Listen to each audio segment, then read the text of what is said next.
morning and welcome to P&B Sport. I'm Abel Sunday and so many to talk about in the world of sport. I have, as usual, Walter Odige, the sport analyst from Lagos, and also Christian Osaige, the sport analyst from Benin. Good morning, gentlemen. How are you doing this morning?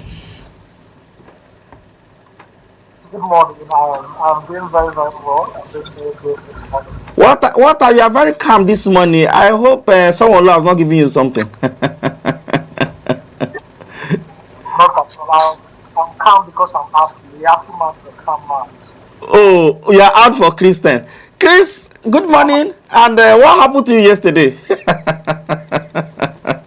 Yeah, good morning, Mr. Abel Sonny, and good morning, Mr. Water. Well, as we dive deep into the show, we will talk more about that.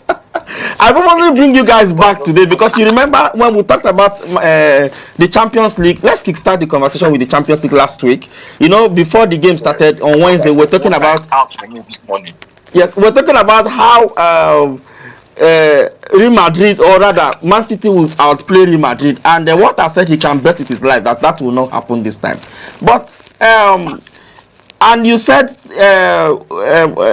Christian, you said something that struck my mind that day, and you said, okay, we're going to have a repeat of the show on Friday, but unfortunately we could not have you guys on board. But how do you see that game, Christian? Let me start with you before I go to Walter. Well, for me, I think Pep Guardiola has failed in his responsibility as a coach of Man City. But that's huge. He has actually failed. Yes, it's huge, and I can never be shy. I cannot shy away from the truth that he has failed. You know, success is not all about what you have achieved. Success is all about your consistency in keeping up with the game that you have started. You understand? There's always a saying that says, being at the top is not just only what it's not only what you need to do, it's staying at the top. Because if you want to be at the top, anybody can be at the top, but the consistency of being at the top is what is talking. That is what is going to play out at the end.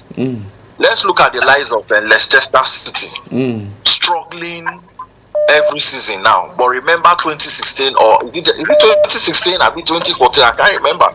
But they were the king of Premier League. They were the king. They were the champions. You know. But unfortunately now they have fall down the pecking ladder, and nobody knows the year they will resurrect again. You know. Yeah. So it's all about consistency. If you want to be at the top, it's not just being at the top. They keep on telling us they are champions 4 times in a row. How long are we going to hear that? You know. But I think you guys have had your own fair share of the. You've had your share. Let me go to Walter. Walter, you predicted on Wednesday that Man City, Real Madrid is going to sit down and hit them so hard, and we saw that Mbappe hat-trick. What do you have to say about that, Walter? I was disappointed with Real Madrid, to be honest. I was expecting more goals. I was expecting 5, 6, 7 goals because immediately I saw the lineup. I won't. First of all, Chris, sorry, I know you must have been watching that game and you don't be every moment your back will not be paying you for no reason. Sorry, it happens. I'm used to it now for the past 10 years.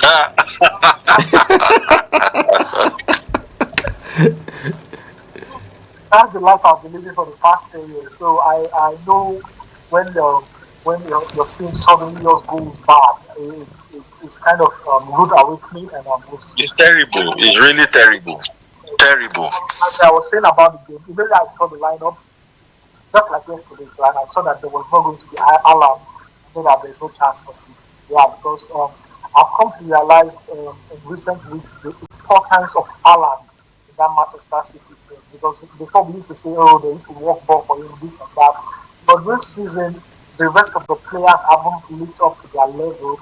I think Alan has somehow still managed to produce or still managed to play his part for the team. So really, I saw that Alan was missing from that game. I know Madrid was going to be just like I predicted, it was an easy victory for Madrid, very, very easy victory for Madrid. And come to yesterday, I would people say Guardiola said City very well yesterday. That's not true. The truth is more the matter is you lost 2-0 to Liverpool at Etihad. It has never happened in 10 years. All throughout history, the club did not win one victory at the Etihad.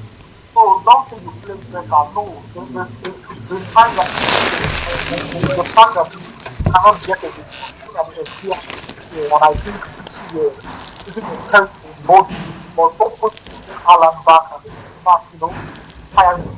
Like Chris said, Guardiola needs to stop making those excuses. You need to stop telling us you won with 100 points, I won 4 in a row. This is reality. This is what's happening now. Your team is not good enough. You either picks up, or you get off. That's how it is.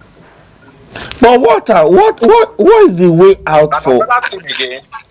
Okay, sorry to cut you short, Mr. Abel. But- Another thing again, the earlier Pep Guardiola knows that Mamouche is not a top 9, the better for him.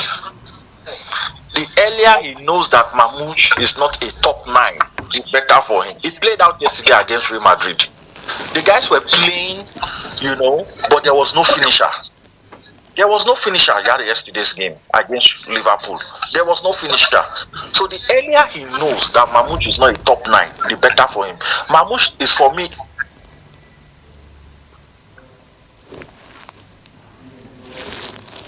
like a centre forward. If you want to see the best of Mamouche, play him behind the top 9, just like how he played out against Newcastle last Saturday. So the better for him. He knows that. Thank you. Okay. Walter, what is the way out for Manchester City and Pep Guardiola now? What is the way out? The way out is they are out of the Champions League. They are out of the Carabao Cup. So I think they are still in the FA Cup, and they are still in the top 4 of the Premier League. So the way out for them is simple. They've been lucky with the draws in the FA Cup. They've been lucky with the sort of draws they've been getting. So I think they just need to try and win that, try and go as far as they can, semi-final, final. They're already in the quarter-final. No, they're already in the round of 16. So win that, go to the quarter-final, semi-final, final. Hopefully, you win that for the fans while trying to finish in the top 4 this season. Nothing else can happen this season other than the top 4 finish, because I think they are 20 points behind Liverpool already. So the title is gone, second is gone. So they just need to finish top 4, try to win the FA Cup, and I think that would be a very good season if they can achieve that. Then focus in the summer, trying to get their recruitment right, and get 1 or 2 players. Although I would like to say this, I think this is beyond players recruitment now, because without Guardiola signed 4 players with a total cost of over £200 million during the winter transfer window, and there is no improvement. There is no improvement. But don't you think, Walter, hang on a second. Don't you think with that money that he used to sign during the summer, this January transfer window, don't you think that will haunt him at the end of the season, because he will not be able, this financial rule and fair play, he will not be able to sign that much at the end of the season? Don't you think so? Manchester City have the way of maneuvering the books. After they have 116 charges against them, they have a way of doing it. About that aside, I'm just going to cut it here. But that aside, I think they have good sales record. They sell players, and I think that helps their financial fair play. So I don't think they will have issues. I think they can still go and spend another £200 million during the summer window. But like I said, I don't think it's about players recruitment. We've seen 4 players coming, and what I would like to, except that performance against Newcastle, they've not been any any improvements like that. So it's not about players. I'm thinking, as Pep Guardiola found out, is it time for him to say goodbye? We cannot judge Pep this season, but certainly we will be judged next season. I think if you have the sort of season he's having this season, if you have 6 season next season, I think it's going to be under lot more scrutiny, and he could even get the sack next season if things don't go well for him. Christian, do you think? I believe next season will be very good. Hang on a minute, Christian. Do you think Do you think Pep need to do a rebuilding now? Do you think that is the way out for him? No, for me, okay, thank you for that question, Mr. Abel. For me, I don't think it's about rebuilding. We have the players on ground. You understand? We have them. It's not as if we don't have them. One of the problems Pep Guardiola is really facing this season is introduction of too many tactics, too many styles of play, too many how will I put it now? Introducing methods that is not even called for. You want to be creating styles. You want to be inventing methods of playing football. Okay, look at there was this new centre back with Bournemouth. You understand? That guy, he started with him as a right back, but unfortunately, he's not even a right. He plays better as a centre back. For the 2 games he played as a centre back, we saw the performance. So why playing him as a right back? But even before he brought that guy to play the right back, you understand? Remember, he was also playing what's this midfielder name again? Matthew Nunes. He's just scattering the players, scattering everybody. Okay, this same guy that I talked about, Mahmoud, the earlier he knows it's not a top 9, the better. Why are you playing him as a top 9? Why are you playing him as a top 9? Better for me, why not? If Haaland is injured and Haaland doesn't want to play football and Haaland cannot be able to play, why not play a formation of a false 9? You can even play a false 9. He actually won the Premier League without a striker, I think 2 seasons ago. Without a striker, he won. But don't you think that's just a fluke? Don't you think that was just a fluke? It was not a fluke. Going out the whole season without a striker and winning, it's not a fluke. You understand? Like what I'm saying, let's not glory in past glory. Enough of the past glory. The past glory is gone. For me, just like the question you said, whether it's the end of an era, it's not the end of an era. Let him put his head together. Let him put his head together and play the basic thing he knows. Just play the basics. Stop all this inventing formations. He should stop it. We should stop trying people at wrong positions. Christian, do you think if this performance, if Pep Guardiola could not put up a good performances continuously, if this thing could continue like this woeful performance, if he continues like this, do you see him being sacked at the end of the day? Instead of using the word sack, because Pep Guardiola has brought a lot of glory to Manchester City. Instead of using the word sack, I will always say they will only ask him to step down or withdraw. So he should be able to come out and say he's going. You understand? That will be the respect that will be given to him. That at least the board will tell him, we don't want to sack you. Just go out there, do a press brief and say you are stepping down. You want to pursue your career in other places, time to leave. You get. So I will not want to use that word sack because Pep Guardiola has grown past that level. So okay, but I don't think anybody is above sack. As far you are as provided you are a manager, I don't think you are above sack because the job of a man is hiring and sacking. Is that not what they said, Mr. Walter? Is hiring and firing. So I don't think Pep Guardiola is that big person that cannot be fired as well. He can be fired also. But that's that. Let's go for a short break. When we come back, we will flip over to the red side of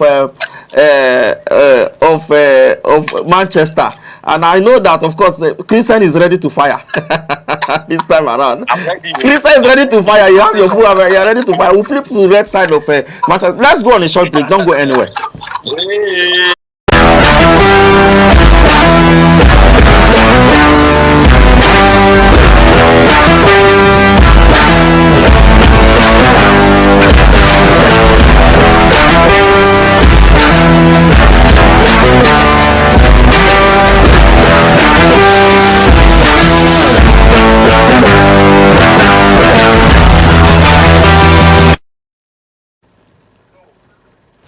Welcome back. It's still P&B Sports right here in Abuja, and we are still with Walter Odige and also Christian Osiagede. They've been doing justice to all the topic we brought to the table since we started this show. And now we're flipping over to the rest side of Manchester.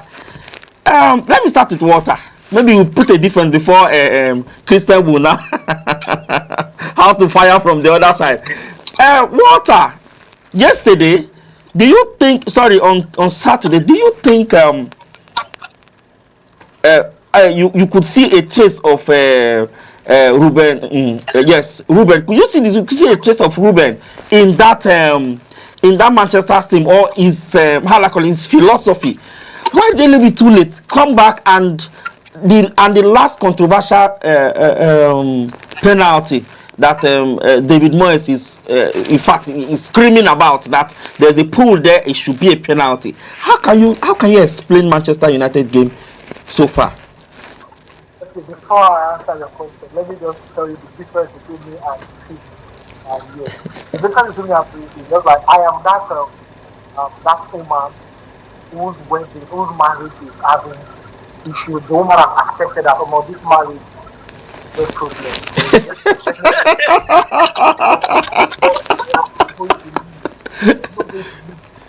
I will stick with this marriage because I love this man.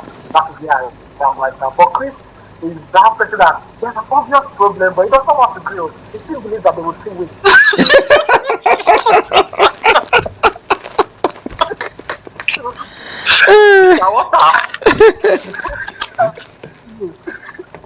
So that's me and Chris. So now, speaking of Manchester United, let me tell you something. I was seeing the game with my couple of friends, and immediately Everton went 2-0 up. I said something. I was like, okay, I don't think this can work. I don't think Amorim is the man. I don't think this club will succeed under Amorim. The fact of the matter is, I think this is the 17th game. The result has been terrible. But like you said, that's why I like the question very much. You didn't ask me about the result. You are asking about, do I see the philosophy? Do I see what he's trying to implement? Mr. Abel, the answer to that question is 100% no. I can't see it. I just see somebody playing 4-3 at the back.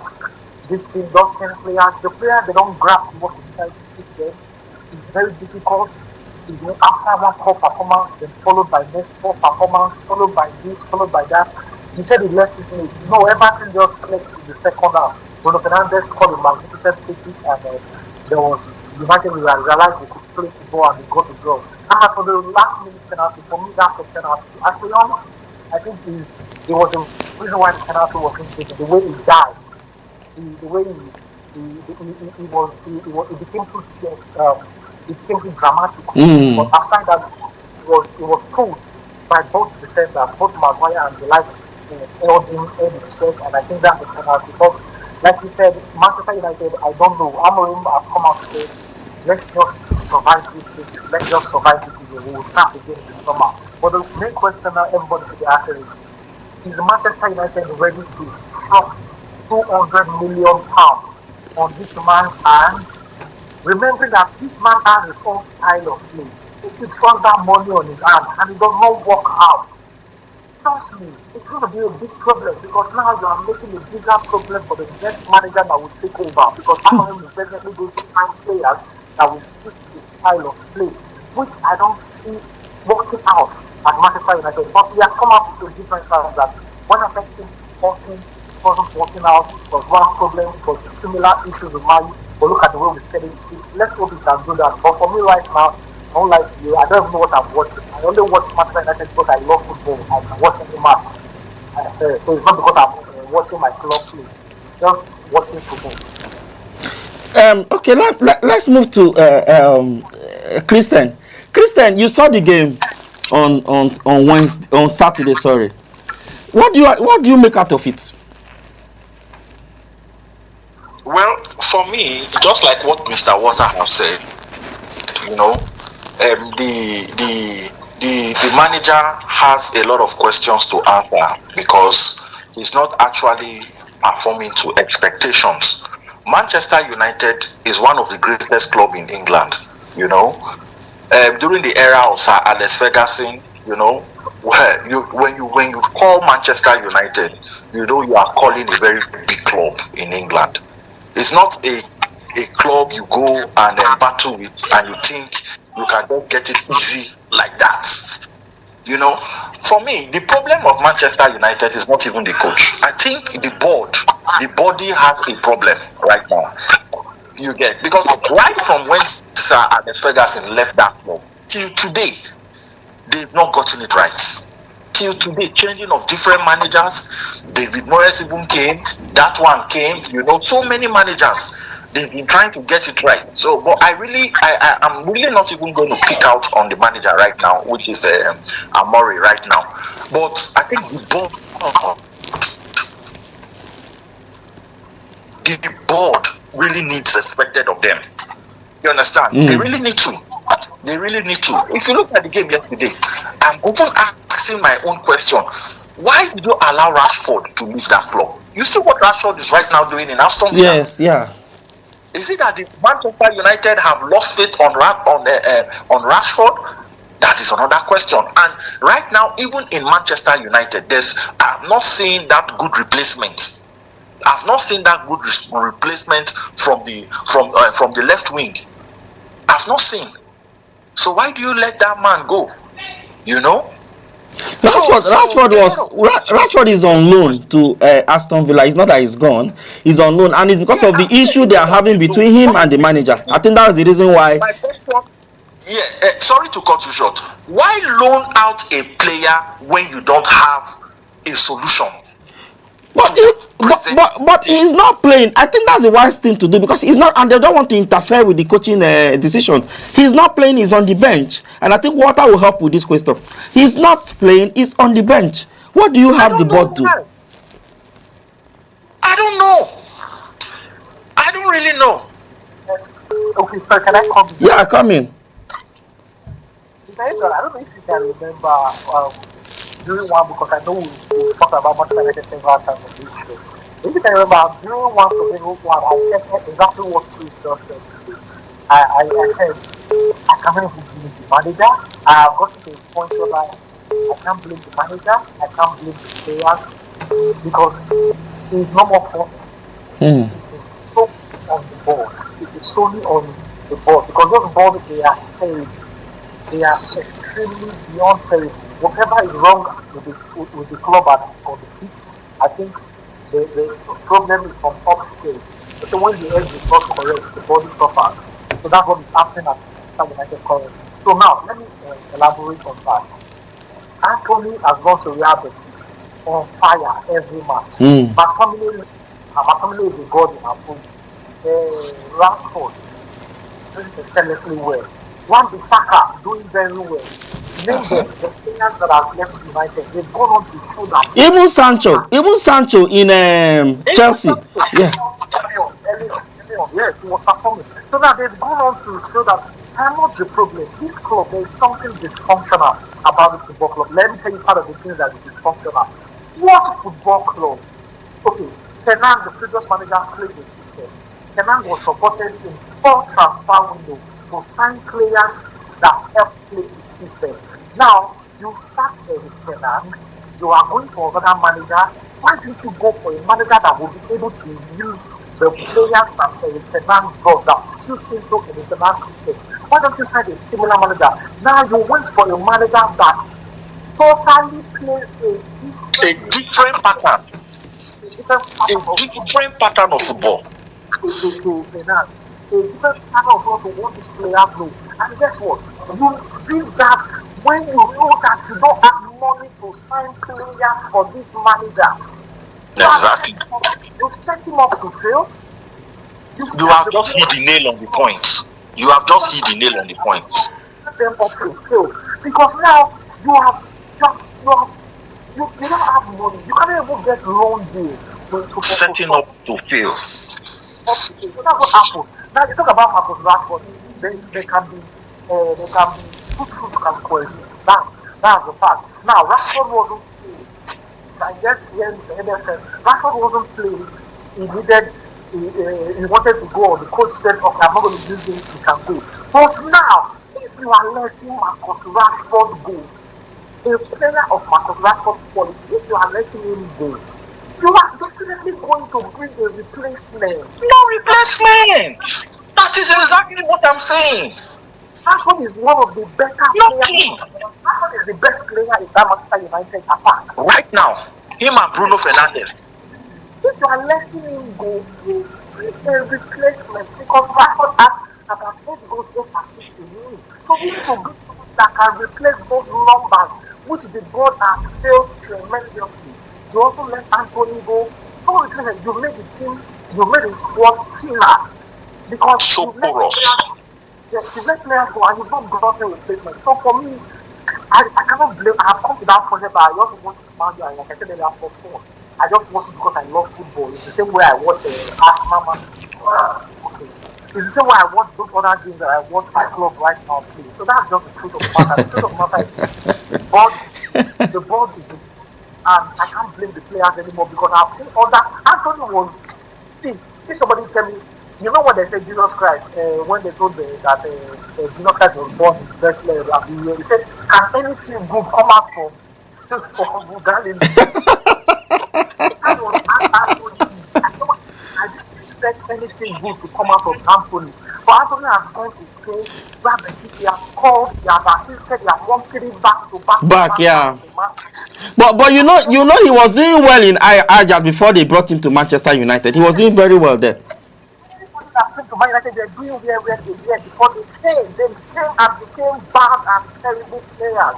So the club is to be focused at this point. I'm tired of blaming the players. I'm tired of blaming the managers. Let's face it, the board are terrible. Those people, they are worse.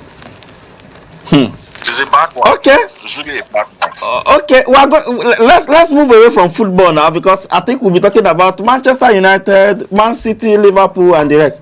Let's move away from football now and let's go to basketball. Please, I think I'll start from me. Maybe Walter will take it from there. Maybe we'll wrap up. The Tigers qualified for the Afro basketball yesterday, beating Cape Verde. Did you see that coming? Because with the caliber of player they took there, I was thinking that we might not really have anything to show. But I think those guys, they proved themselves. What do you think, Christian? Well, for me, I think I would say congratulations to Nigeria for qualifying for the for this year's Afro basketball tournaments coming up in Angola. Yeah. I would say a good one for us. Well, I will always say this, you know, the youths of Nigeria, they love basketball. You know, even when I saw that squad, I was even about like, where is all these ones coming from? When did they play together? Where is all this? You see, basketball is not just a game, it's a lifestyle. That's one thing I've come to understand. And everybody wants to prove that lifestyle. Everybody wants to showcase that lifestyle. You know, it's a lifestyle. I keep saying it's not just a game. There's a spirit in basketball that brings that lifestyle. So everybody wants to show that lifestyle. Everybody wants to like associate themselves with that lifestyle, even as you play the game of basketball. You know, see the way they celebrated, see the way they have been dancing, see the way you know. So that's the lifestyle I'm coming. That's the lifestyle I'm talking about. You know. So for me, it's a good one for us, and those guys have actually proven to us that we have quality in the country. And not just only that quality, we have what it takes to even conquer the world. If all things being equal, we have what it takes to conquer the world. Most of all these guys play professional basketball in their different clubs, both in the foreign land and in the country here in Nigeria. You know, so for me, I believe we will do well in Angola, and it's just the stepping stone for us in the game of basketball in the country. Well said, Chris. Well, I think you have it right. They say you should dream big, because the way you said conquer the world, it's good to dream big, but it's still good to work hard. Yeah. Walter Odige, let's have your thought on Nigeria's qualification to the Afro basketball. I think the team did very, very, very well. I was proud of them because I followed it. I didn't watch the the games, but I followed it on social media. They have official activity. And one thing I noticed on the 3 games they played was that they were always behind in the first and second quarter. So they showed fighting spirit and they showed determination. They showed that we are the giants of Africa. So who did this was? So they came back in all 3 games and against Libya and the second game and yesterday also they came back from losing positions to win those games. So it's a good one. Now we've shown that okay we are dominant force in basketball in Africa by qualifying by the performance the team gave in the qualifier series. So what they need to do now is go to the Afro basket and show at the continent that we are Nigeria and we want to win this. But how can that happen? How are they going to achieve that? The last Afro basket, there were complications about their preparations. There was a time they said the team was not adequately funded. The team were not camped, or the team didn't have a good preparation and all that. So all those things need to be covered. The new Minister of Sports, Sami Shehu needs to step in and say we cannot just be saying football, because if it's the Nations Cup, they will fund, they will give all the own money for football. So now it's not like that anymore. They have to show exactly. You are correct. They have to show the same level of support to basketball. And I think they need to start doing that now. They need to make the team prepare. Because like Chris said, it's not just football, it's not just basketball. If Nigeria actually say, okay, you know what? Let's show the world that what we are capable of. Let's invest in this thing called sport. We dominate the world. We will conquer the world in every sport, not just football. We have the qualities. We have the qualities. The youths are there. We have them. Talk about the NBA, for example. You have seen different Nigerian games flying up and down. Some of them, there was a guy that was from he just left Nigeria, NFL. Just left Nigeria, I think, 7 years ago. And he already was in an NFL. We are running out of time already. Well, I think it's a good place to leave it today. I think, but we're going to bring this topic again. Maybe sometime this week we'll talk about excessively about basketball. Maybe we'll talk robustly about maybe on Saturday. And I believe Christian will be available and also Water. On Saturday we'll go in depth to basketball and talk about it. I think it's a good place to leave it at this today. Thank you so much indeed, Water and Christian, for your time today and to talk to us about sports today. Thank you so much, and I wish you all a good day ahead. That's the size of our show this morning. I'm Abel Sunday, and from me and the entire team right here in Abuja, I say goodbye.